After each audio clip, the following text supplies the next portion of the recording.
بسم الله الرحمن الرحيم. السلام عليكم ورحمة الله وبركاته. கண்ணியம் நிறைந்த இஸ்லாமிய சகோதரர்களே, தாய்மார்களே, இந்த நேரத்திலே நாங்கள் சொல்வதென்ன என்ற தலைப்பு எனக்கு தரப்பட்டிருக்கிறது. ஏறத்தாழ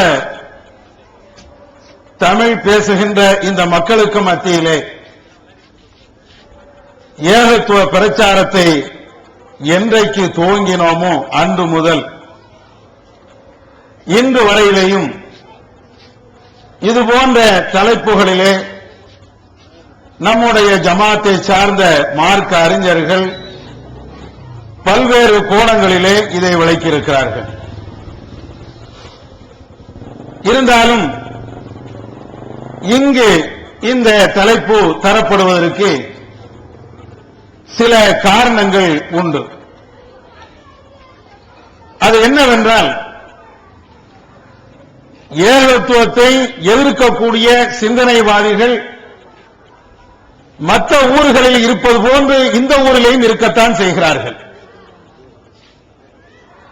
மற்ற ஊர்களிலே தர்கா வழிபாடுகளை ஆதரிக்கக்கூடியவர்கள் இருப்பது போன்று இங்கும் அதை ஆதரிக்கக்கூடியவர்கள் இருக்கிறார்கள்.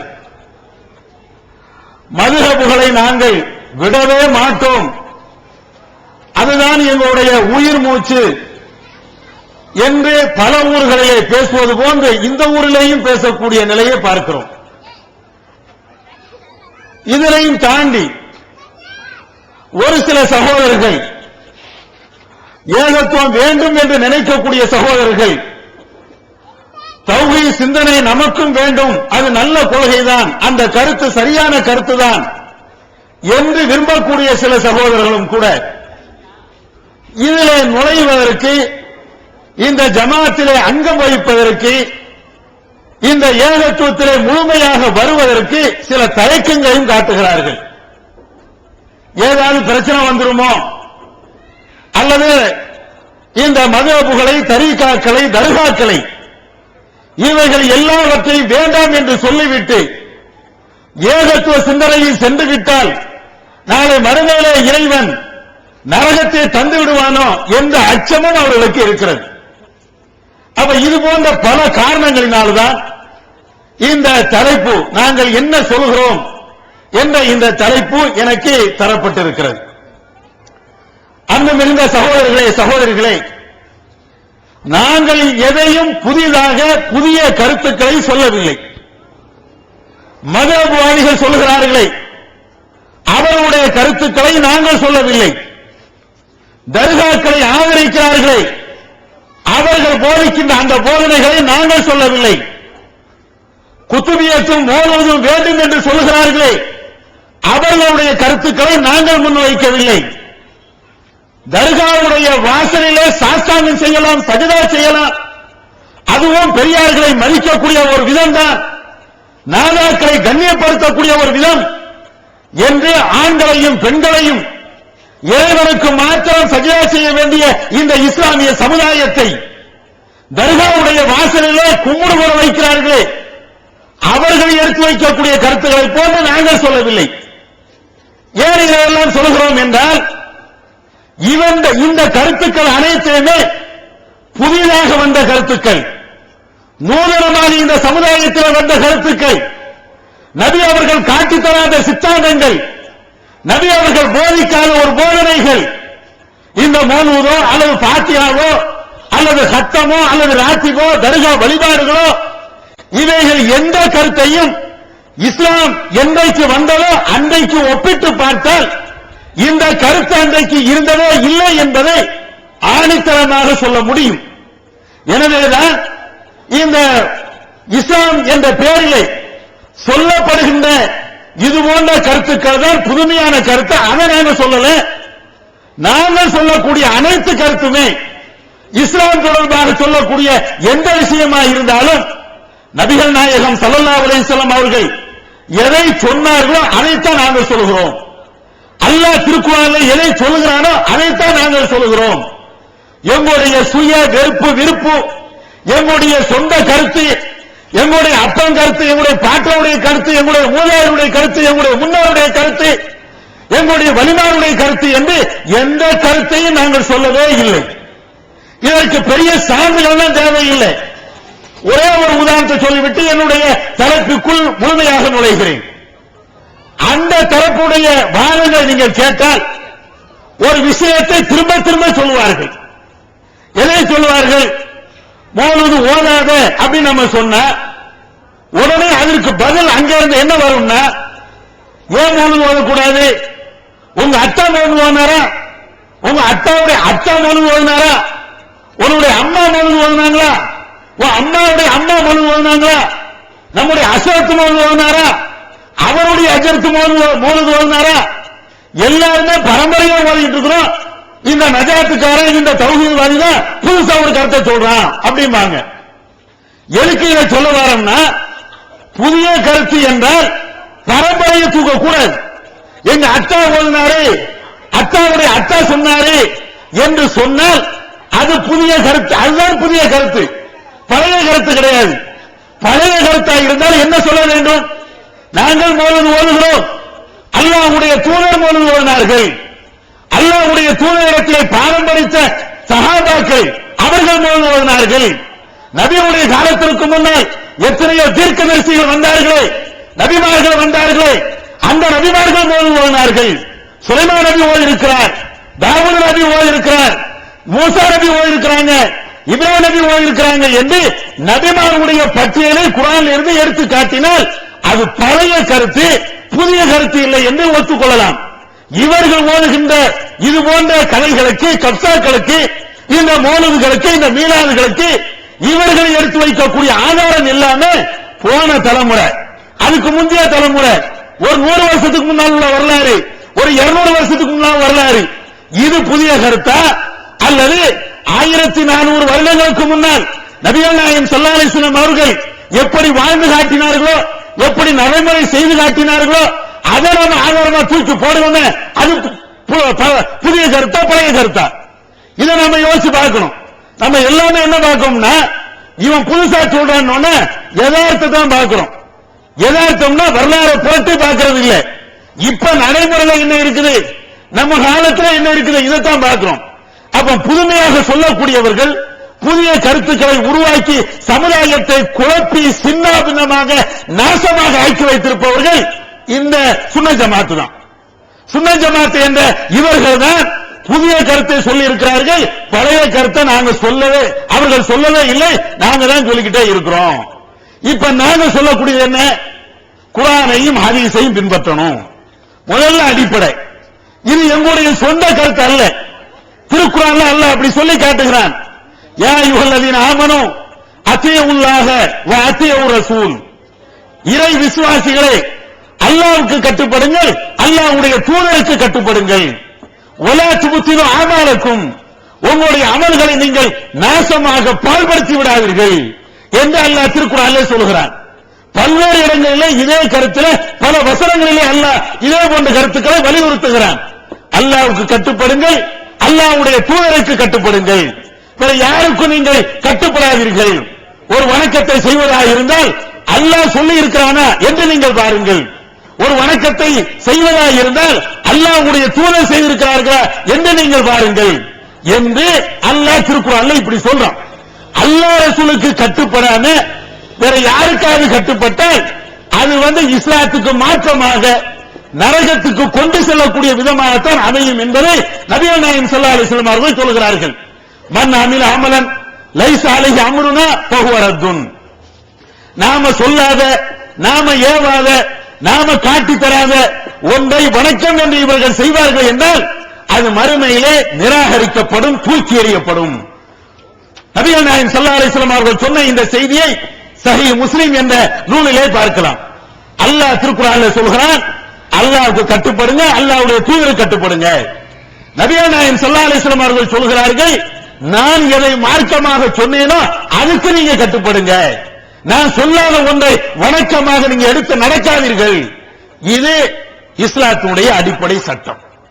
இந்த ஒரு அடிப்படை வைத்துக் கொண்டு அல்லாஹ்வுக்கு கட்டுப்படணும், அல்லாஹ்வுடைய தூதருக்கு கட்டுப்படணும், இந்த ஒரு அடிப்படை வைத்துக் கொண்டு இன்றைக்கு சுன்னத் ஜமாத்து என்று யார் யாரெல்லாம் என்னென்ன வழிபாடுகளை எல்லாம் செய்கிறார்களோ அந்த வழிபாடுகள், அந்த சித்தாந்தங்கள், அந்த கொள்கைகள், அந்த கோட்பாடுகள் அத்தனையுமே இதற்கு உட்பட்டு இருக்கிறதா அல்லது மாறுபட்டு இருக்கிறதா?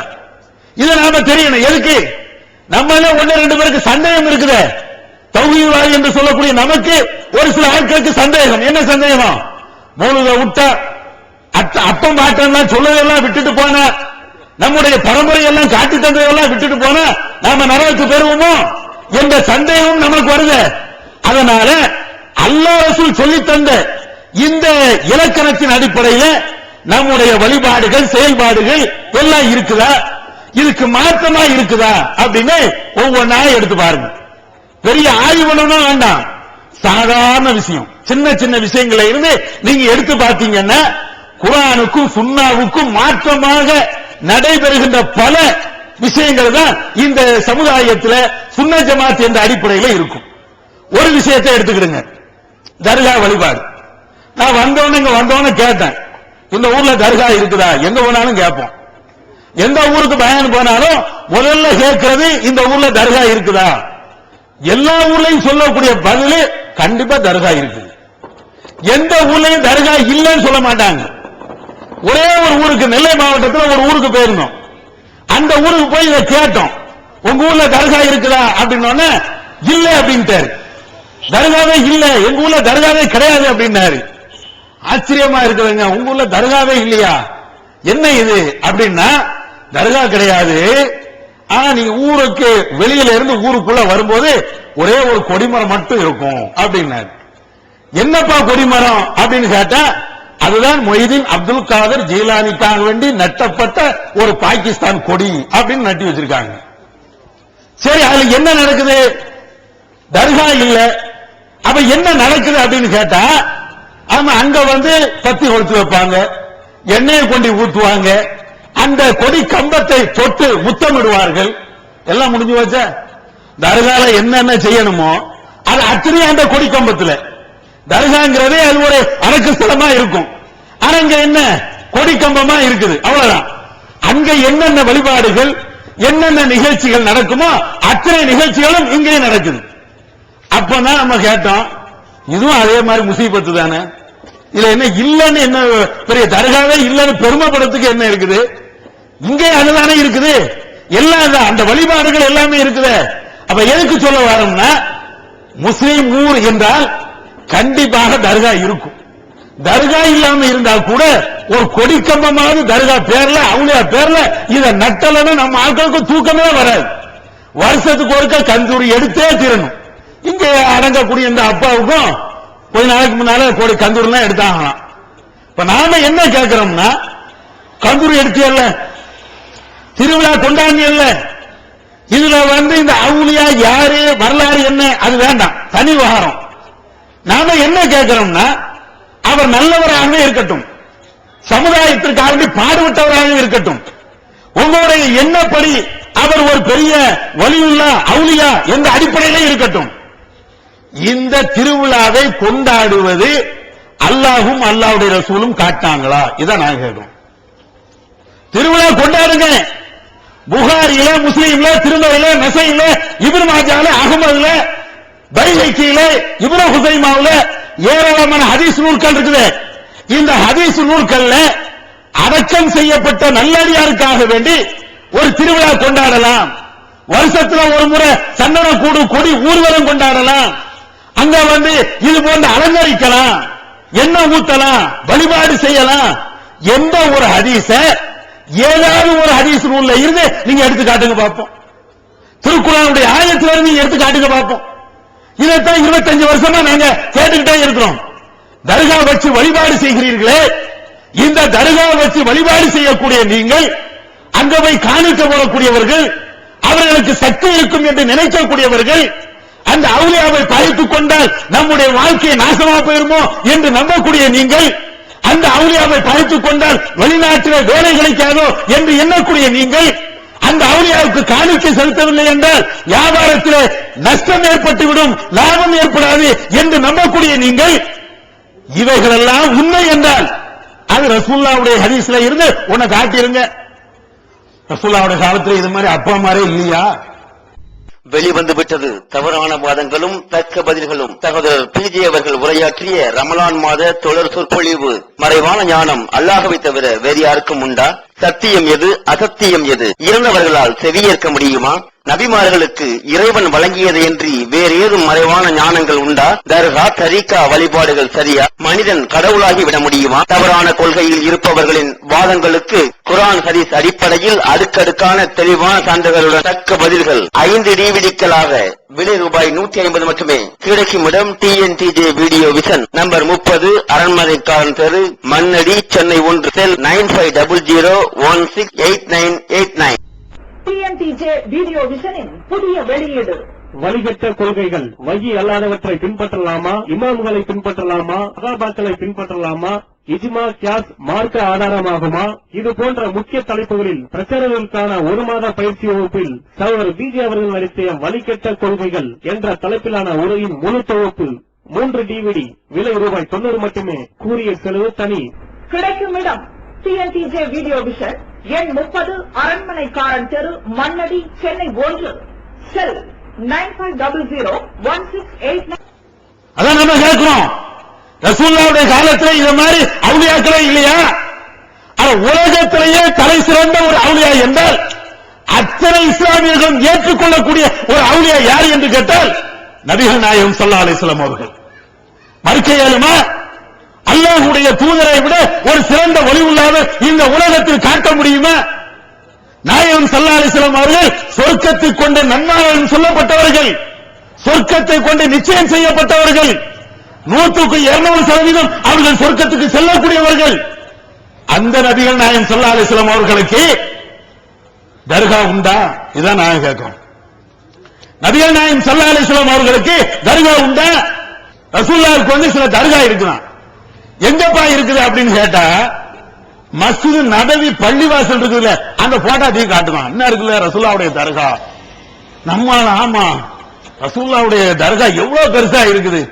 மதீனாவுல மஸ்ஜித் நபவி பள்ளிவாசல் இருக்குல்ல, அந்த பள்ளிவாசல் தூக்கிட்டு வந்து காட்டி, இதுதான் ரசூலுல்லாஹ்வுடைய தர்கா, எவ்வளவு பெருசா இருக்கு பத்தியா அப்படிம்பாங்க. எங்க இருக்குது? பள்ளிவாசலா தர்காவா?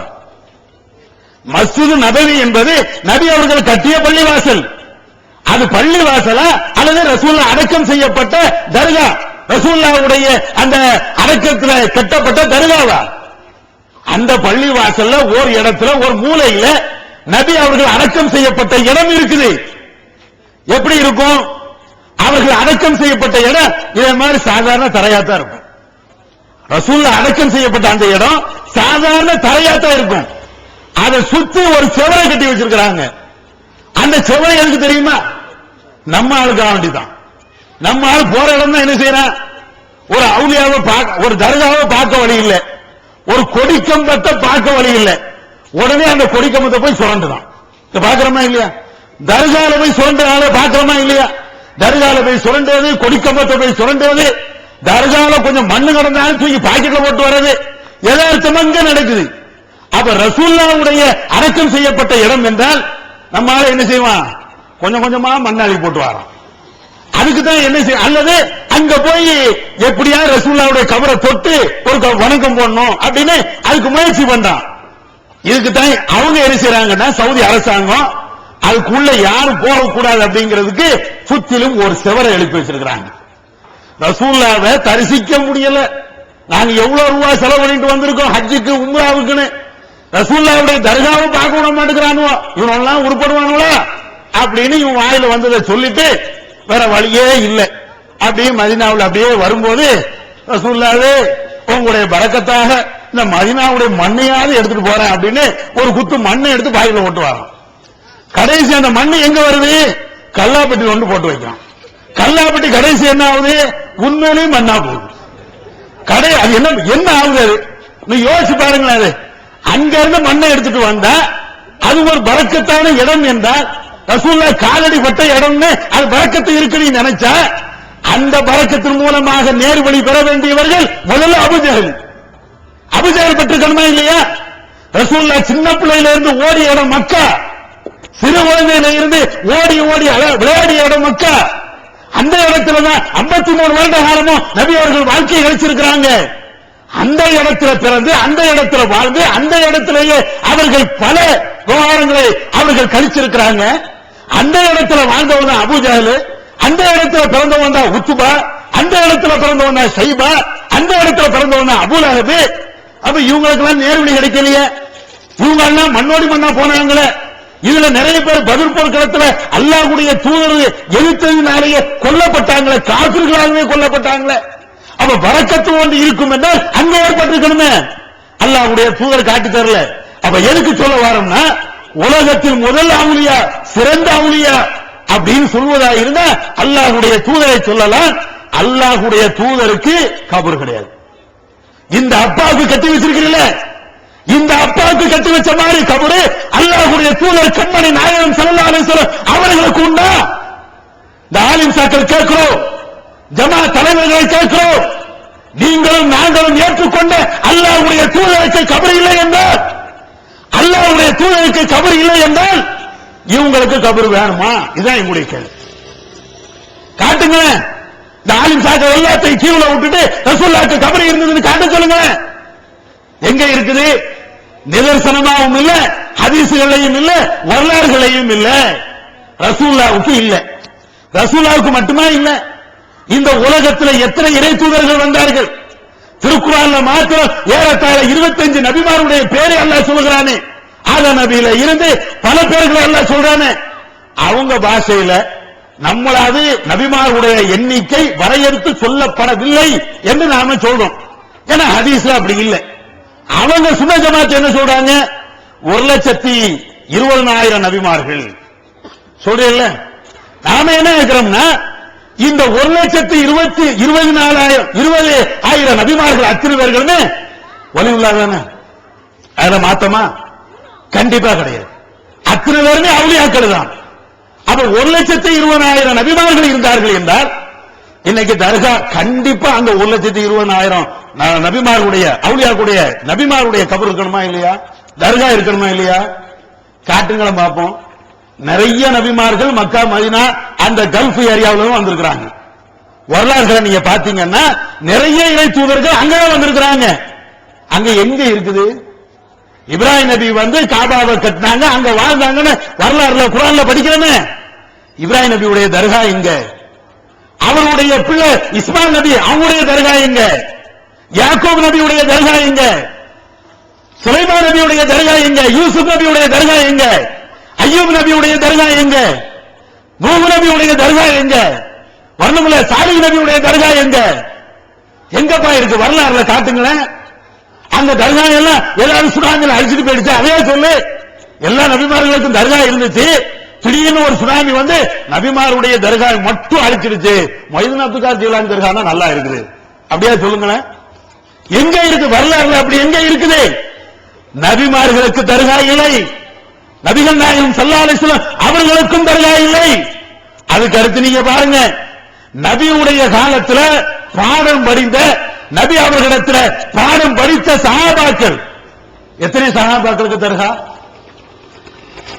யாருக்கு தர்கா இருக்குது? அல்லாஹ் திருக்குர்ஆன்ல இந்த பத்ர் போர் களத்தில் கொல்லப்பட்ட அந்த நபி தோழர்களுக்கு சொர்க்கம் என்று அல்லாஹ் சொல்றானே, அந்த பத்ர் சஹாபாக்களுக்கு தர்கா உண்டா? அல்லாஹ்வுடைய தூதர் பத்ர் என்ற அந்த இடத்தில் தானே அவர்கள் அத்தனை பேர்களுமே கொல்லப்பட்ட நபி தோழர்களை அங்கேதானே அல்லாஹ்வுடைய தூதர் அடக்கம் செய்தார்கள். இன்றைக்கும் காபா, அதாவது மக்காவுக்கு செல்லக்கூடியவர்கள், ஹஜ்ஜுக்கு செல்லக்கூடியவர்கள், அதுல கொஞ்சம் பேர் அந்த பத்ர் நடந்த அந்த இடத்தை போய் பார்க்கத்தான் செய்யறாங்க. எப்படி இருக்குது? நம்ம அப்பா மாதிரி ஒரு குடோன் இருக்கா? ஒவ்வொரு குடோன் கட்டி வைக்கிறோமே, அந்தந்த வசதிக்கு தக்கன. பெரிய அப்பானா பெரிய குடோன், சின்ன அப்பானா சின்ன குடோன், ஏதாவது ஒரு குடோனை கட்டி வைக்கிறோமே. இதே மாதிரி பத்ர் போர் களத்தில் கொல்லப்பட்ட அந்த சஹாபாக்களுக்கு தர்கா எங்க? அவர்கள் சொர்க்கவாதி இல்லையா? அல்லாஹ்வால் விரும்பப்பட்ட தோழர்கள் இல்லையா? அல்லாஹ்வால் சிலாகித்து பாராட்டி சொல்லப்பட்ட நபி தோழர்கள், அந்த தோழர்களுக்கு தர்கா இல்ல. உஹதுல கொல்லப்பட்டார்கள் 70க்கும் மேற்பட்ட சஹாபாக்கள், அந்த இடம் இன்னைக்கு இருக்குது. அடக்கம் செய்யப்பட்ட அந்த இடம் இன்னைக்கு இருக்குது. அந்த உஹதுல கொல்லப்பட்ட அந்த தோழர்களுக்கு இன்றைக்கும் தர்கா உண்டா? கந்தக்கில் கொல்லப்பட்டாங்களே அவர்களுக்கு தர்கா உண்டா?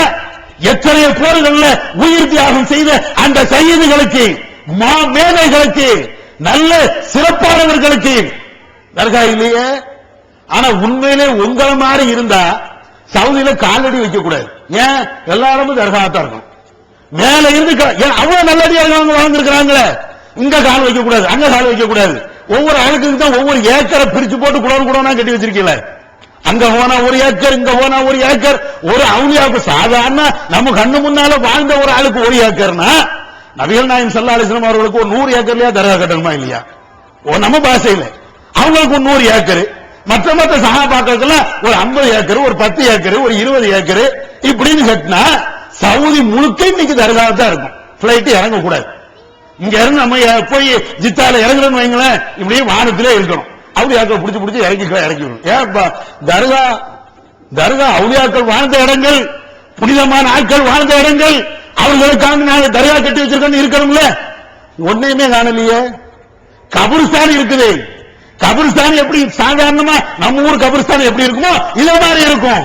ரசூலுல்லாஹ் இறந்த அடக்கம் செய்யப்பட்ட இடமா இருந்தாலும், சஹாபாக்கள் அடக்கம் செய்யப்பட்ட இடமா இருந்தாலும் எல்லா இடமே தரமட்டம் தான். அப்ப நாம எதுக்கு இவ்வளவு கேட்கிறோம்னா, ஒரு அப்பாவுக்கு நீங்கள் இப்படி தர்கா கட்டுவீர்கள் என்றால் நபிகள் நாயகம் ஸல்லல்லாஹு அலைஹி வஸல்லம் அவங்களுக்கு கட்டப்பட்டதை காட்டுங்க, நபிமார்களுக்கு தர்கா கட்டப்பட்டதை காட்டுங்க, சஹாபாக்களுக்கு கட்டப்பட்ட தர்காவை நீங்க காட்டுங்க, அன்றைக்கு வாழ்ந்த பெரிய பெரிய இமாம்கள் அவங்களுக்கு கட்டப்பட்ட தர்கா காட்டுங்க. இல்லையே. அப்ப எது புதுமை? அல்லாஹ்வுடைய தூதருக்கு இஸ்லாத்துக்கு மாற்றமா இருக்கக்கூடிய ஒரு காரியம் இந்த தர்கா இல்லையா? சாதாரண ஒரு லாஜிக் தானங்க, பெரிய விஷயமே கிடையாது. பெரிய கிதாபுகளை ஆய்வு பண்ணி எல்லா முஸ்லிம், புகாரி, திருமதி எல்லாத்தையும் புரட்டி போட்டு எல்லாரும் உட்கார்ந்து படிச்சு ஆய்வு பண்ணி தர்கா கூடுமா கூடாதா அப்படின்னு விவாதம், அப்படி உள்ள ஒரு விஷயமா எடுத்து காட்டுங்க. அதுக்கு நேர் மாற்றமா இருக்கும் ஹதீஸ்கள். எதுக்கு மாற்றமா? தர்கா இருக்கக்கூடாது என்பதற்கு நபி அவர்கள் சொன்ன செய்தி இருக்குது. புகாரிலே இடம்பெறுகின்ற செய்தி, லஅனல்லாஹுல் யஹூத வன்னஸாரா இத்தகது குபூர் அன்பியாஹிம் மசாஜித். நபிகள் நாயகம் ஸல்லல்லாஹு அலைஹி வஸல்லம் அவர்கள் மரணிப்பதற்கு சில நாட்களுக்கு முன்னால் தன்னுடைய தோழர்கள் அனைவர்களையும் அழைத்துக் கொண்டு சொன்னார்களே, அல்லாஹ் யூதர்களையும் கிறிஸ்தவர்களையும் நாசமாக்குவானாக. அவர்கள் தம்முடைய நபிமாருடைய கபறுகளை வணக்க ஸ்தலமாக எடுத்துக்கொண்டார்கள், தர்காக்காக எடுத்துக்கொண்டார்கள், வழிபாடு நடத்தக்கூடிய இடமாக எடுத்துக்கொண்டார்கள். அவர்களை அல்லாஹ் நாசமாக்குவானாக, அல்லாஹ்வுடைய சாபம் அவர்களுக்கு இறங்கட்டுமாக என்று நபிகள் நாயகம் ஸல்லல்லாஹு அலைஹி வஸல்லம் அவர்கள் சொன்ன இந்த செய்தியை புகார்ல இருந்து, முஸ்லிம்ல இருந்து அனைத்து நூல்களையும் பார்க்கலாம். யாருக்கு அவர்கள் தர்கா கட்டினார்கள்? யூதர்களும் கிறிஸ்தவர்களும் யாருக்கு கட்டினாங்க? இந்த நபிமார்களை கட்டினாங்க. அதுக்கு பெரிய ஆய்வு தேவையில்லைங்க. இந்த தர்கா கட்டுகின்ற கலாச்சாரத்தை முதல்ல உலகத்துக்கு காட்டியவர்கள் யூதர்களும் கிறிஸ்தவர்கள் தான். அதுக்கு பெரிய ஆதாரம் தேவையில்லை. இந்த ஊர்லையும் கிறிஸ்தவர்கள் இருக்கிறாங்கல்ல, அந்த கிறிஸ்தவர்கள் தங்களுடைய உடலை அடக்கம் செய்வாங்களே, அவங்களுடைய மையவாடி, அந்த மையவாடி போய் பாருங்க. அந்த மையவாடிக்கு நீங்க போய் பார்த்தீங்கன்னா அங்க தர்கா கட்டி வச்சிருப்பாங்க. தர்கானா என்ன? அந்த கபருக்கு மேல கட்டடம் கட்டுவது. அவர்கள் வசதிக்கு தக்கவாறு கட்டுவார்கள். நல்ல பணக்காரனா இருந்தானா அந்த கபருக்கு மேல கிரானைட் கல்லு, டைல்ஸ் அப்படி இப்படின்னு சொல்லி நல்ல வசதியா கட்டிருப்பாங்க. ஒரு சுமார் அப்படின்னு சொன்னா ஒரு சிமெண்டோடு முடிச்சிருவாங்க. ஒரு சாதாரண ஆளா இருந்தாச்சுன்னா எப்படியாவது ஒரு 2 செங்கலையாவது எடுத்து வச்சு கட்டிருப்பாங்க. யாருடைய தர்கா? இன்னைக்கும் கிறிஸ்துவனுடைய அந்த அடக்கம் ஸ்தலத்துக்கு நீங்க போனீங்கன்னா கண்டிப்பா இருக்கும், உலகம் முழுவதும் உண்டு. இதைத்தான் ரசூலுல்லாஹ் தடுத்தாங்க. இறந்த ஆட்களுக்கு கட்டடத்தை கட்டாடப்பா என்று நபி அவர்கள் தடுத்தது இதைத்தானே. அதையும் தாண்டி அவர்கள் செய்தார்கள். அதனாலதானே அல்லாஹ்வுடைய தூதர் லானத் பண்ணாங்க. அப்ப இந்த தர்கா வழிபாடு யாத்திலிருந்து காப்பி அடிச்சது என்றால் இஸ்லாத்தில இருந்து காப்பி அடிச்சது அல்ல சகோதரர்களே, தாய்மார்களே. யூதர்கள்ட்ட இருந்து, கிறிஸ்தவர்கள்ட்ட இருந்து காப்பி அடிக்கப்பட்ட ஒரு செயல்தான் இந்த தர்கா வழிபாடு. இறந்தவர்களுக்காக வேண்டி கட்டடத்தை கட்டி அதிலே சில வழிபாடுகளை செய்வதெல்லாம் அங்கதான். இன்னும் சொல்ல வேண்டும் என்றால், நம்ம இந்த தர்கால போய் வருஷ கந்தூரி நடத்துறோமே, இந்த வருஷ பூஜை எங்க இருக்கும்னா அங்கதான் இருக்கும். அங்கதான் இருக்கு. நீங்க போய் பாருங்களேன். சாதாரண ஆளா இருந்தாலும் பெரிய ஆளா இருந்தாலும் ஒருவர் கிறிஸ்துவத்துல இறந்துட்டார் அப்படின்னு சொன்னா வருஷத்துக்கு ஒருக்க போய் ஏதாவது ஒண்ணு செய்வாங்க. அந்த இடத்துக்கு போய் அந்த அடக்கம் செய்யப்பட்ட அந்த இடத்துக்கு போய் பூமாலை போடுவது, ஜெபம் பண்றது, அந்த ஃபாதரை கூட்டு போய் ஏதாவது ஜெபம் பண்றது, இவைகள் எல்லாம் அங்க நடக்கும்.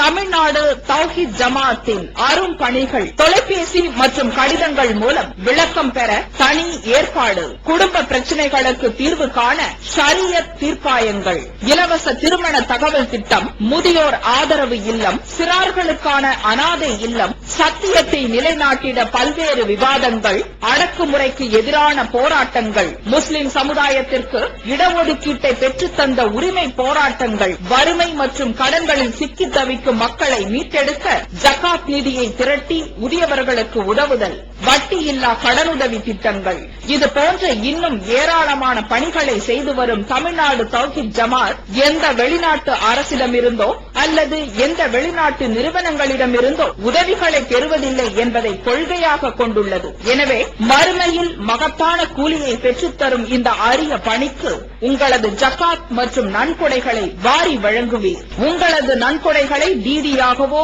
செக்காகவோ மணி ஆர்டராகவோ அனுப்பலாம். டிடி அனுப்புபவர்கள் தமிழ்நாடு தௌஹீத் ஜமாத் வங்கி கணக்கு எண் 7882748227 இந்தியன் வங்கி மண்ணடி கிளை என்ற பெயரில் எடுத்து அனுப்ப வேண்டிய முகவரி தமிழ்நாடு தௌஹீத் ஜமாத் மாநில தலைமையகம் 30 அரண்மனைக்காரன் தெரு, மண்ணடி, சென்னை 1. போன் 0442515226. அதே மாதிரி நம்ம ஆளும் ஆலிசாங்க ஃபாதர் கூட்டு போனா நம்ம ஆலிசா கூட்டு போய் பார்த்து வரும். நடக்குதா? உங்களும் இருக்குதா? அப்ப இந்த கலாச்சாரத்தை, தர்கா வழிபாடு என்ற இந்த கலாச்சாரத்தை யூத கிறிஸ்தவர்கள் காட்டி தந்திருக்கிறார்கள். இஸ்லாத்தில் இல்ல. இஸ்லாத்தில் இருக்கும் என்றால் அல்லாஹ்வுடைய தூதருக்கு இருக்கும், நபிமார்களுக்கு இருக்கும், சஹாபாக்களுக்கு இருக்கும். அவங்களுக்கு இல்லை என்பது இது கூடாது. இன்னும் சொல்ல வேண்டும் என்றால் நபிகள் நாயகம் ஸல்லல்லாஹு அலைஹி வஸல்லம் அவர்கள் கடைசி நேரம் வரை சொன்ன இன்னொரு செய்தி, தரை மட்டத்திற்கு உயரமாக இருக்கக்கூடிய அந்த கபரை தரைமட்டமாக ஆக்குங்கள். அலி ரலியல்லாஹு தஆலா அன்ஹு அவர்களுக்கு அல்லாஹ்வுடைய தூதர் நபிகள் நாயகம் ஸல்லல்லாஹு அலைஹி வஸல்லம் அவர்கள் கட்டளையிடவில்லையா? இது முஸ்னத் அஹ்மத் என்ற நூலிலே இந்த செய்தி பதிவு செய்யப்படவில்லையா? இவ்வளவு தெளிவாக இருக்குது. தர்கா வழிபாடு கூடாது, தரைமட்டத்துக்கு மேலாக வைக்கவே கூடாது, அதை இடிச்சு தர அப்படின்னு சொல்லி அல்லாஹ்வுடைய தூதர் சொல்லி இருக்கிறாங்க. அதையும் தாண்டி நாம கெட்டதோம்னா என்ன? ஒன்னே ஒண்ணுதான், காசுக்குத்தான், வருமானத்துக்குத்தான் இந்த தர்காவை தவிர, அதை வைத்து புலப்பு நடத்துவதற்குத்தானே தவிர வேற ஒண்ணும் கிடையாது. ஏமாறக்கூடிய சில ஆட்கள் இருப்பாங்களா? எல்லா மதத்திலையும் இருப்பாங்க, நம்ம மார்க்கத்திலே இருக்கிறாங்க. அப்ப இந்த ஏமாறக்கூடிய அந்த பெண்கள் ஆண்களை கொண்டு வந்து அந்த தர்காவுக்கு அப்படி செஞ்சா இப்படி ஆகும், இப்படி செஞ்சா அப்படி ஆகும், அப்படி எல்லா விதமான கதைகளையும் கட்டி அதுல இருந்து வருமானம். சமீபத்தில் லால்பேட்டையில் நடந்த சம்பவம் தானே. அங்கேயும் கொஞ்சம் திரும்பி வந்துட்டாங்க. லால்பேட்டையில கொஞ்சம் திரும்பி வந்து எல்லாரும் சேர்ந்து தர்கா இடிக்கணும் வந்தாச்சு. இடிக்க கூடாதுன்னு சொன்னாலும் யாருமா தௌஹீத் ஜமாத் மட்டும் இடிக்கணும் சொல்லல, அது விளங்கிடுங்க. லால்பேட்டையை பொறுத்தவரையிலையும் தௌஹீத் ஜமாத் மாத்திரம் இடிக்கணும் சொல்லல, நாங்க 25 வருஷமா இடிக்கணும் தான் சொல்றோம், இந்த தர்காவை இடிக்கணும் தான் சொல்றோம். எப்ப நாங்களா போய் இடிக்க மாட்டோம். நைட்டுக்கு நைட்டு எவனா ஒருத்தர் இடிச்ச உடனே இங்க இருக்கக்கூடிய ஆளை போலீஸ் வந்து பிடிச்சுன்னு போக கூடாது. நாங்க எப்ப இடிப்போம்னா எல்லாரும் சேர்ந்து, ஜமாத்தில் உள்ள தலைவர் முத்தவலி வாங்க, முத்தவலி கையில ஒரு கடப்பாரை, ஜமாத்து தலைவர் கையில இன்னொரு கடப்பாரை, நாங்க மட்டும் கேமரா மட்டும் எடுத்துக்கிட்டே இருப்போம். ஏன் இப்படி எடுக்கிறோம்னா, சமீபத்தில் கம்பத்துல ஒரு சம்பவம், சுன்ன ஜமாத்து எல்லாரும் சேர்ந்து தர்கா இடிட்டான். நம்ம பிள்ளைகள் என்ன செய்யட்டானுவ, ஜமாத்து தலைவர்ல இடிக்க சொன்னாரு அப்படின்னு சொல்லிட்டு கடப்பாரை தூக்கிட்டு போய் இடிக்க ஆரம்பிச்சான். இடிக்க ஆரம்பிச்ச உடனே ஜமாத் தலைவர் எல்லாம் எஸ்கேப். என்னப்பா அப்படின்னு கேட்டா, இல்ல ஊர் மக்கள்லாம் இவ்வளவு எதிர்ப்பாங்கன்னு எங்களுக்கு தெரியல அப்படின்னா. கடைசி மாட்டிக்கொண்டது நம்ம பிள்ளைல 5 பேர். இவங்கள்ட்ட நீ யாப்பா தர்கா இடிக்க சொன்ன? நாங்க இடிக்கலங்க, அவனும் சொன்னானு, எல்லாரும் சேர்ந்துன்னு சொன்னா நாங்க வந்து அப்படி செஞ்சோம் அப்படின்னாங்க. அது தனி வழக்கு. நம்ம எதுக்கு சொல்ல வரோம்னா, இப்படின்னு சில ஆட்கள் வம்புக்கு மாட்டி விட்டு போற ஆள் இருக்கிறாங்களே, அதனால இந்த தலைவர்கள் எல்லாத்துக்கும் எல்லாம் நேரு வழி காட்டணும். நேரு வழி காட்டி அவங்க இந்த தர்காவை இடிக்கணும். இடிக்கும்போது நாங்களும் ஒத்துழைப்பு கொடுப்போம். வீடியோ எடுக்கிறது காட்டி கொடுக்கறதுக்கு நான் இல்ல, ஒரு ஆதாரம், நீங்க எல்லாம் திருந்திட்டீங்கல்ல, நல்ல ஆளா ஆயிட்டீங்க, எல்லாரும் சேர்ந்து இடிப்போம் அப்படின்னு இடிச்சு இனிமேல் இந்த இடத்துல தர்கா வரவே கூடாது அப்படின்னு சொல்லி அந்த மாதிரி செய்வோம். அதனாலதான் 20 வருஷமா 25 வருஷமா இந்த பிரச்சாரத்துல போறோம். தர்காவை இடிக்க ஆரம்பிச்சா இன்னைக்கு நாகூர் தர்கா இருக்குமா? நாங்க இடிக்க ஆரம்பிச்சா நாங்க அதுல போக மாட்டாங்க. இந்த வன்முறையை தான் போக கூடாதுன்னு வச்சிருக்கிறோமே. வன்முறை போக கூடாதுன்னு இல்ல, இஸ்லாம் அதை தடுக்குது. அதனால அதுல போகவே மாட்டோம். அதே நேரத்தில் மக்களை திரட்டி கண்டிப்பாக தர்காவை இடிப்போம். எல்லா மக்களுக்கும் அல்ல நேர்வழி காட்டி வருகின்ற அந்த நேரத்தில் அல்லாஹ் நான் இந்த தர்கா டெஸ்டிக்க அல்லாஹ் நேர்வழி காட்டினா என்ன, அவரே இடிச்சிட்டு போறாரு. அல்லாஹ் நேர்வழி காட்டுவான். அப்ப அந்த அடிப்படையில் இடிக்கின்ற சில தர்காவில் இடிக்கப்பட்ட வரலாறு நம்மள்ட்ட இருக்குது. சில இடங்கள்ல இடிச்சும் இருக்கிறோம். அந்த ஆட்கள் திரும்பி வந்து இடிச்ச இடங்கள் 1-2 இடம் இருக்குது. அப்ப இதுதான் இப்ப நாம சொல்றது என்னன்னா, இஸ்லாத்துல அது இல்ல, குர்ஆன்லயும் ஹதீஸ்லயும் அது இல்ல, வரலாறுகளையும் அது இல்ல. அதனால இந்த தர்கா வழிபாடு, தர்கா கட்டுவது, பூ போடுவது, பாத்தியா ஓடுறது, கந்தூரி கத்தம் பாத்தியா அந்த தர்கால போய் செய்யறது, இது எதுவுமே கூடாது. இது ஒரு பாயிண்ட். ரெண்டாவது இன்னொரு முக்கியமான விஷயத்தை நாங்க சொல்றோம். இன்னொரு விஷயம் என்னன்னு கேட்டா, எங்க பார்த்தாலும் இந்த மதுஹப் வேணும்னு அதை தூக்கி பிடிச்சி எப்ப அதுக்கு பெரிய உச்சகட்டமா இந்த தர்கா கூட சில ஆலிம்கள் வேண்டாம்பாங்க. ஆனா மதுஹப எல்லா ஆலிம்களும் அது வேணும், கண்டிப்பா அது வேணும் அப்படிங்கிறது. என்னப்பா அந்த மதுஹப்ல இருக்குது சொல்லுங்களேன். அந்த மதுஹப்ல பின்பற்ற வேண்டும் என்றால் அந்த மதுஹபை பின்பற்றினால் எனக்கு சொர்க்கம் இருக்குதுன்னு சொல்லி கேரண்டி தான். கேரண்டினா என்ன? பேசாம இங்க உள்ள ஜவுளி கடையில இருந்து ஒரு அட்டை வாங்கி தரக்கூடாது. இந்த சேலைக்கு கேரண்டி அப்படின்னு இருக்குமா இல்லையா? அது மாதிரி ஒரு அட்டை வாங்கி தந்து வரக்கூடாது. கேரண்டிங்கிறது சொர்க்கத்துக்கு கேரண்டி அல்லாஹ் தரணும், அல்லாஹ்வுடைய தூதர் தரணும். அல்லாஹ்வும் அல்லாஹ்வுடைய தூதரும் கேரண்டி தரணும். எப்படி தரணும்? நீ ஷாஃபி மதுஹபை பின்பற்றி அவரை என்ன சொன்னால் நீ கேட்டு நட, உனக்கு சொர்க்கம் அப்படின்னு ஒரு இட்டு கட்டப்பட்ட செய்தியாக சொல்லு. ஹனஃபி இமாமை பின்பற்றி அப்படி பின்பற்றினால் உனக்கு சொர்க்கம் தான் அப்படின்னு சொல்லி பலவீனமான ஹதீஸால் பலவீனமான ஹதீஸையோ இட்டு கட்டப்பட்ட ஹதீஸை நாங்க ஏத்துக்கிட மாட்டோம். ஒரு வாதத்துக்கு ஒரு பேச்சுக்கு சொல்லணும். பலவீனமான ஹதீஸோ கூட கிடையாது, ஆதாரப்பூர்வமான ஹதீஸ் வேற. பலவீனமான ஹதீஸ்களை கூட இவர்களால் காட்ட இயலாது. எதுக்கு? இந்த மாதிரி விஷயங்களுக்கு. எந்த விஷயங்களுக்கு? மதுஹபுகளை பின்பற்ற வேண்டும் என்பதற்கு ஒரு சின்ன ஆதாரத்தை கூட இவர்களால் காட்ட முடியாது. வேணா இப்ப சவால் வரும், இந்த பள்ளிவாசல் அல்லது பாண்டிச்சேரியில் உள்ள எந்த பள்ளிவாசலா இருக்கட்டும், தெளிவா சவால் விடுறோம். ஹனஃபி மதுஹபை பின்பற்ற வேண்டும் என்றால் ஒரு ஹதீஸை காட்டுங்க. நபிகள் நாயகம் ஸல்லல்லாஹு அலைஹி வஸல்லம் அவர்கள் அபூ ஹனீஃபாவை பின்பற்ற சொன்ன செய்தி இந்த கிதாபில இந்த நம்பர்ல இப்படி இருக்குது அப்படின்னு சொல்லுங்க. இமாம் ஷாஃபி அவர்களை, ஹம்பலி அவர்களை, மாலிக் அவர்களை பின்பற்ற வேண்டும் என்று இப்படி ஒரு ஹதீஸ் இருக்குது அப்படின்னு காட்ட சொல்லுங்க. தௌஹீத் ஜமாஅத்துல அத்தனை பேரும் நாங்க மதுஹப் வரோம், ரெடி, எல்லாரும் ரெடி, மதுஹப்பை பின்பற்ற தயார். நாங்க கேட்கிறது என்ன? உங்களுடைய அப்பம் காட்டம் சொல்லக்கூடிய கேரண்டி எங்களுக்கு தேவையில்லை. ஆலிம் சாக்களும் லப்பமார்களும் சொல்லக்கூடிய அந்த கேரண்டி எங்களுக்கு தேவையில்லை.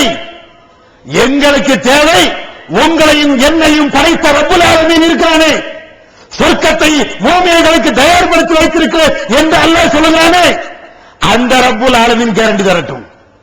நீ ஷாஃபியை பின்பற்று, ஹனஃபியை பின்பற்று, மாலிக்கை பின்பற்று, ஹம்பலியை பின்பற்று, அவுசாவியை பின்பற்று, சௌரியை பின்பற்று, எதனாலும் பின்பற்று, உனக்கு சொர்க்கம் இருக்கட்டும் என்று அல்லாஹ் சொல்லட்டும்.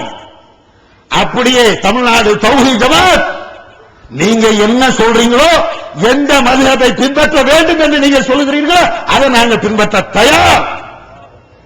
இதுதான் நாங்க சொல்லக்கூடிய அழுத்தம் திருத்தமான கருத்து. எங்க போகக்கூடாது?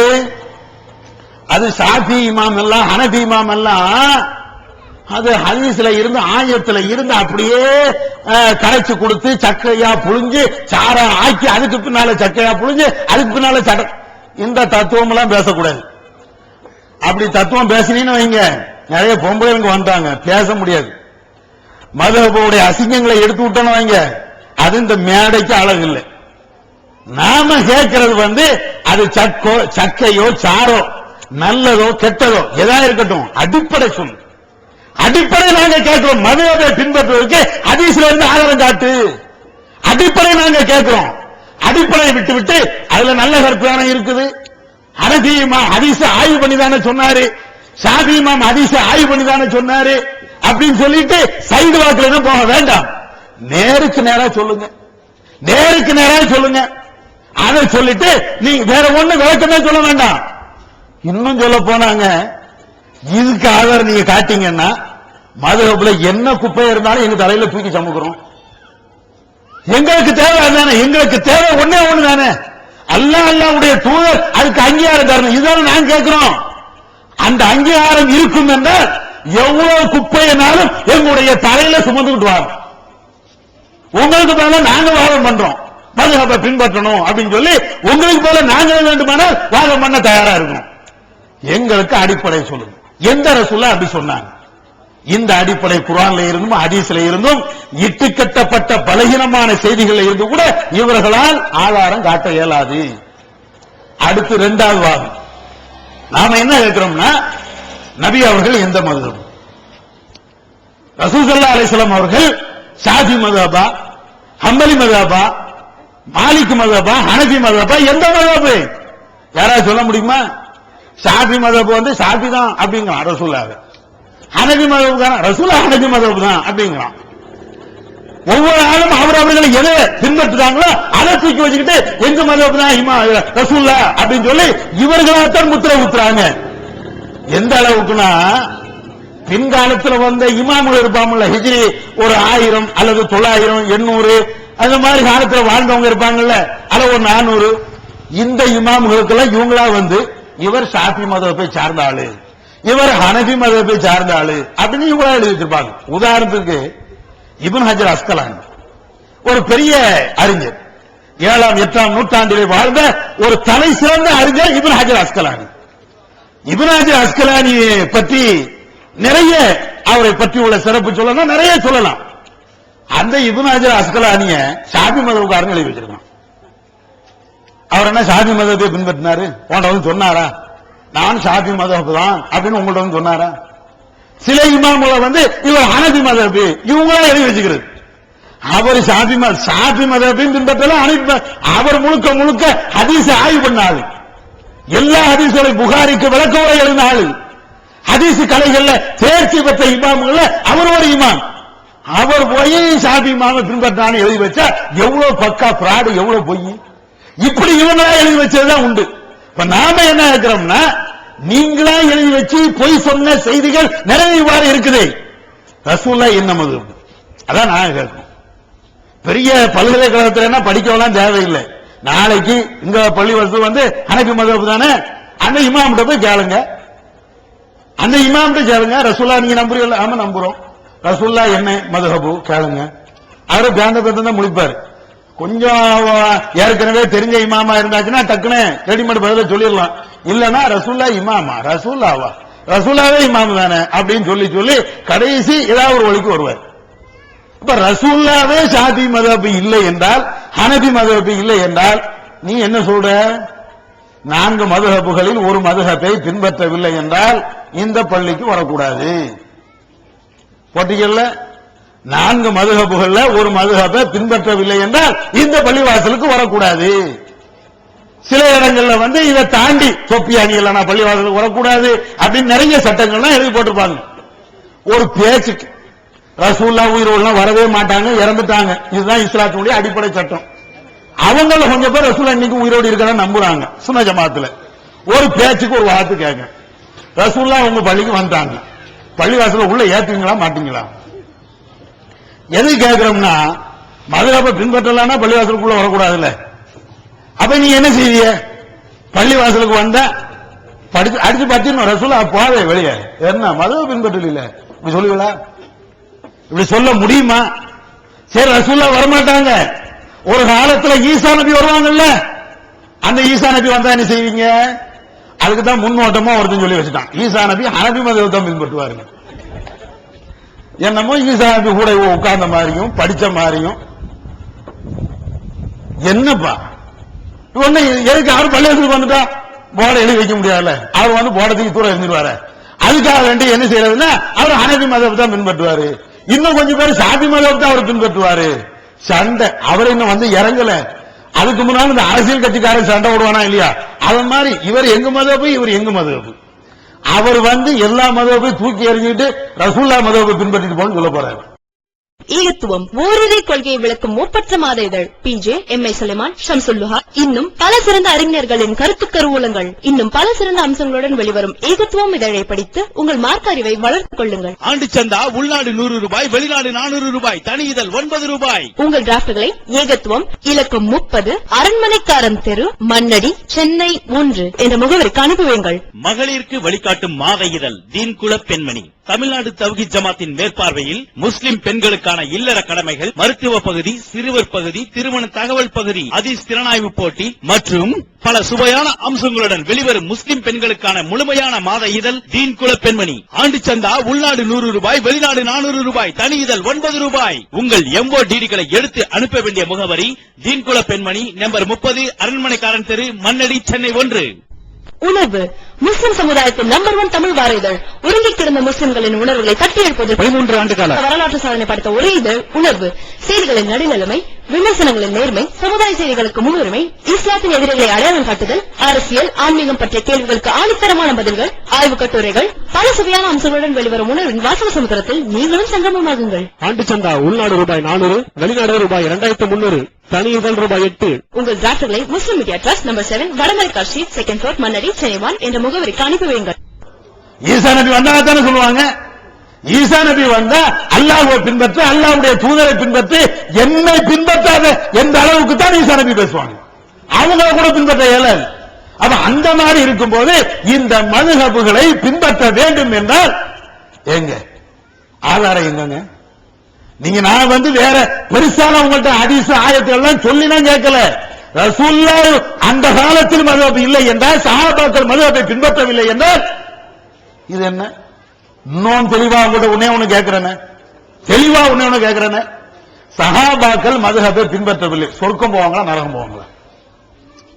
நீங்க எல்லாருடைய சஹாபாக்கள் எந்த மதுஹப்பையும் பின்பற்ற நீங்க தான் சொல்றீங்க. சஹாபாக்களுக்கு ஷாஃபி மதுஹபோ, ஹனபி மதுஹபோ, ஹம்பலி மதுஹபோ இத மாதிரி எந்த மதுஹபும் இல்லை. அவங்க மதுஹப் இல்லாம ரசூலுல்லாஹ் தான் பின்பற்றாங்க, அவங்க சொர்க்கவாதிங்கிறீங்க. இதே மாதிரி நான் எந்த மதுஹபும் இல்லை. நான் நேரடியாக ஹதீஸ்களை ஆயத்துகளை பின்பற்றி குர்ஆன் சுன்னாவின் அடிப்படையில் என்னுடைய தொழுகைகளை, என்னுடைய வணக்கங்களை, என்னுடைய வழிபாடுகளை நான் செய்தால் நான் சொர்க்கவாதியா நரகவாதியா டிக்ளேர் பண்ண முடியுமா? ஹதீஸை நான் பின்பற்றினால், குர்ஆனை பின்பற்றி நான் தொழுகை நடத்தினால் என்னுடைய தொழுகை செல்லாது. சொல்ல முடியுமா? சொல்ல தைரியம் இருக்குதா உங்களுக்கு? நாங்கள் சொல்லுவோம், நாங்கள் சொல்லுகிறோம். குர்ஆனையும் சுன்னாவையும் விட்டுவிட்டு மதுஹப் வழியிலே நீங்கள் சென்றால் அது நரகத்துக்குத்தான் கொண்டு செல்லும். இது எங்களுடைய சொந்த கருத்து அல்ல, நாங்களா எங்களுடைய கற்பனையில சொல்லக்கூடிய செய்தி அல்ல. எங்களுக்கு வஹி வராது, நபி அவர்களோடு வஹி செய்தியும் நின்று விட்டது. எதை வச்சு சொல்லுகிறோம்? நான் ஆரம்பத்தில் சொன்னேன், மன் அமில அமலன் லைஸ அலைஹி அம்ருனா ஃபஹுவ ரத்துன். நாம சொல்லாத, நாம ஏவாத, நாம காட்டி தராத ஒரு அமலை ஒரு மனிதன் செய்வான் என்றால் அது நிராகரிக்கப்படும், தூக்கி எறியப்படும் என்று நபி அவர்கள் சொன்னார்களா இல்லையா? அதுதான் இன்ன தீன இந்தல்லாஹில் இஸ்லாம், அல்லாஹ்விடத்திலே மார்க்கம் என்பது இஸ்லாம் மட்டும்தான். அல்லாஹ்வுடைய தூதர் காட்டி தந்த இந்த இஸ்லாத்தை விட்டுவிட்டு இன்னொரு வழிமுறைகளை எவர் பின்பற்றுகிறாரோ அது அல்லாஹ்வால் தூக்கி எறியப்படும், ஏற்றுக்கொள்ளப்பட மாட்டாது என்று அல்லாஹ் திருக்குர்ஆனிலே சொல்கிறானே, அந்த அடிப்படையில் சொல்கிறோம். ஆதாரம் இருக்குது, 1-2 ஆதாரத்தை சொல்றேன். இத மாதிரி எண்ணற்ற ஆதாரங்கள் இருக்குது. குர்ஆனை பின்பற்றி, ஹதீஸை பின்பற்றி, இந்த 2ஐ தவிர வேற எதையும் பின்பற்றாத. ஒலா தத்தபி அஹ்வாஹும், மனோ இச்சைகளை, அவருடைய மனோ இச்சைகளை நீங்கள் பின்பற்றாதே என்று அல்லாஹ் திருக்குர்ஆனில் சொல்றானே. ஒலா தத்தபி ஷயாத்தீன், ஷைத்தானுடைய வழிமுறைகளை, ஷைத்தானுடைய அடிச்சுவடுகளை நீங்கள் பின்பற்றாதீர்கள் என்று அல்லாஹ் திருக்குர்ஆனில் சொல்றானே. 1-2 ஆதாரமா? எத்தனை ஆதாரங்கள்? அல்லாஹ் ரசூலை ஒமையாசில்லாக வரசூலகு, எவன் அல்லாஹ்வுக்கும் அல்லாஹ்வுடைய தூதருக்கும் மாறு செய்கிறானோ பக்கத்து வல்ல வராத முபீனா, அவன் தூரமான பகிரங்கமான வழிகேட்டிலே சென்று விட்டான் என்று திருக்குர்ஆனில் அல்லாஹ் சொல்கிறானே. எத்தனை ஆதாரம்? சொல்லிக்கிட்டே இருக்கணும். அல்லாஹ்வுடைய ரசூலுடைய வழியை விட்டுவிட்டு வேற எந்த வழியை பின்பற்றினாலும் அது வழிகேடு. நபிகள் நாயகம் ஸல்லல்லாஹு அலைஹி வஸல்லம் அவர்கள் அற்புதமாக சொல்கிறார்கள். புகாரில இடம்பெறுகின்ற ஒரு செய்தி, சஹாபாக்களுக்கு பச்சை பிள்ளைக்கு விளக்குற மாதிரி விளக்குறாங்க. இத மாதிரி சாதாரண ஒரு தரை நீளமா ஒரு கோடை போடுறாங்க ரசூலுல்லாஹ். நீளமா ஒரு கோடை போட்டுட்டு சைடு வாக்குல இந்த சைடு 2 கோடு, அந்த சைடு 2 கோடு அழகா சொல்றாங்க. ஒரு ஓடை இப்படி நேர போட்டுட்டு, ஒரு ஓடு நேர இப்படி ரசூலுல்லாஹ் போட்டுட்டு, அந்த சைடு 2 கோடு, இந்த சைடு 2 கோடையும் போறாங்க. போட்டுட்டு சொல்றாங்க, நேரா போட்டாங்க அந்த கோட்டை போட்டு சொல்றாங்க, வ அன்ன ஹாதா சிராத்தி முஸ்தகீமா, இதுதான் என்னுடைய நேரான வழி, இந்த வழியை மாத்திரம் நீங்கள் பின்பற்றுங்கள். ஒரே ஒரு வழிதான், ஒரே ஒரு வழிதான், இந்த ஒரு வழியை மாத்திரம் நீங்கள் பின்பற்றுங்கள் ரசூலுல்லாஹ் சொல்றாங்க. இந்த சைடு 2 கோடு, இந்த சைடு 2 கோடு இருக்குல்ல, அது ஷைத்தானுடைய வழிகேடு. யார் சொன்னா? கண்மணி நாயகம் ஸல்லல்லாஹு அலைஹி வஸல்லம் அவர்கள் சொல்கிறார்கள், 4 கோடு. அது என்னமோ ரசூலுல்லாஹ் அந்த மதுவை பத்தி நினைச்சா சொன்னாங்களோ இல்லையோன்னு தெரியல. இந்த சைடு 2 கோடு, இந்த சைடு 2 கோடு போட்டு 4 கோடு, அந்த சைடு 2, இந்த சைடு 2 நேரான கோடை போட்டுட்டு, இது நேரான வழி, குர்ஆன் சுன்னா வழி, இதை பின்பற்றுங்க. இந்த சைடுல இருக்கக்கூடிய வழி ஷைத்தானுடைய வழி, இதை நீங்க பின்பற்றாதீங்க. புகார்ல இந்த செய்தி இருக்குதா இல்லையா? அப்ப இதெல்லாம் எதை காட்டுதுங்க? மதுஹபை பின்பற்றணும் காட்டுதா? மதுஹபை கூடாது என்று சொல்லுகிறதா? அல்லாஹ்வுடைய தூதருடைய வழிமுறைகளை பின்பற்றுங்கள் என்று சொல்லுகிறதா? எந்தெந்த இமாம்கள் வந்தார்களோ, நாதாக்கள் வந்தார்களோ, அவர்களுடைய வழியை பின்பற்று என்று இஸ்லாம் சொல்லுகிறதா? குர்ஆனையும் சுன்னாவையும் பின்பற்றினால் நாம சொர்க்கம் போக முடியும். குர்ஆனையும் சுன்னாவையும் நாம பின்பற்றவில்லை என்றால் அல்லாஹ் காப்பாற்றணும், நரகம்.